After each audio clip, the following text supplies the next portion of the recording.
We're going to show you how to install a zipper plaque for the back of a cushion.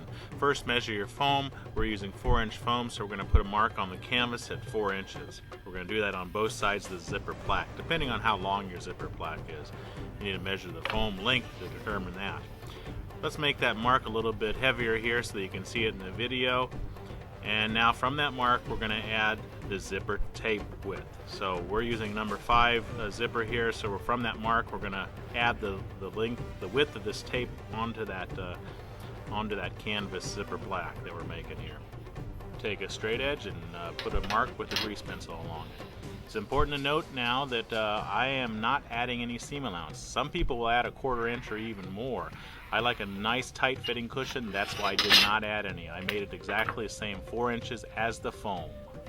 Obviously plus the zipper tape. Then take scissors and cut along that line. Alright, once that's done, we're going to take this panel and we're going to fold it directly in half. Use the edge of a sharp table and you'll find that it's a lot easier to put a nice crease in this panel.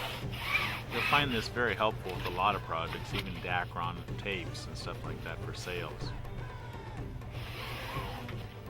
Once that's done, we're going to take the zipper again, we're going to lay it on top of that fold with the teeth exactly centered on the fold, and we're going to put a mark. This will be the mark indicating where we want our tacking stitch to go. Notice the teeth are centered on that fold, and the mark is right along that edge. Okay, once that's done, we're going to lay it in the machine. We're using a fence here to determine or to make sure that our line is nice and straight. All we have to do is guide the fabric now. The fence sure makes it a lot easier sewing a straight line all the way across the width of this zipper plaque. Then we're going to use a 6mm and we're going to sew all the way along that length of the zipper plaque. Okay, let's show you a little bit of a close-up here of it using the fence. That's how it works. Okay, once that's done, we're going to take a pair of scissors and we're going to cut along that crease that we just created. Okay, once that is cut along the crease or the fold, we're going to splay it open. The next step is to splay it open, and then again we're going to use the edge of a sharp table to make sure everything lays nice and flat to aid in our sewing. So there we are using the edge of a sharp table to make sure that splay lays flat. Do that along the entire length of the zipper plaque.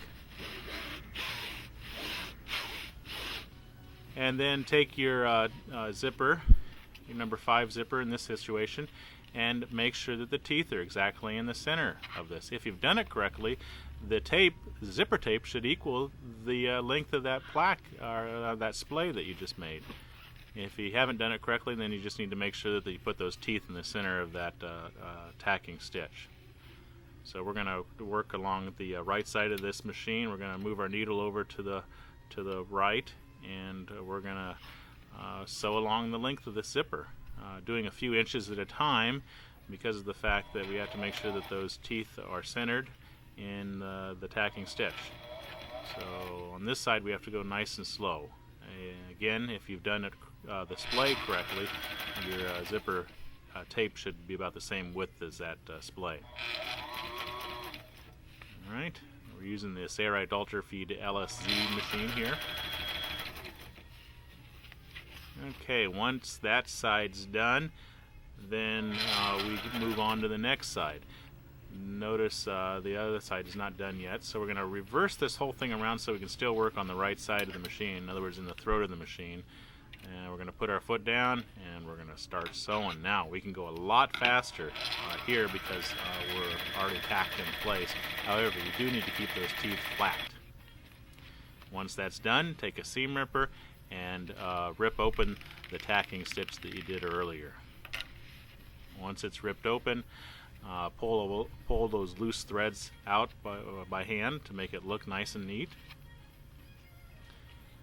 And then all that's necessary now is to install the puller. We're using a black puller here. That's a no-no, but I wanted to make sure it showed up in the video.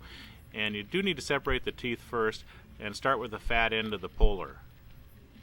If you need to make sure the teeth are pulled on evenly. And once they're even, it should be easy to pull the puller on. Now, when you're complete, the zipper plaque should be the same width as the foam thickness, and it also should be the same width as the boxing that goes around the cushion. Don't pull the puller off that's all there is to it. All that's necessary now is to sew this zipper plaque in place.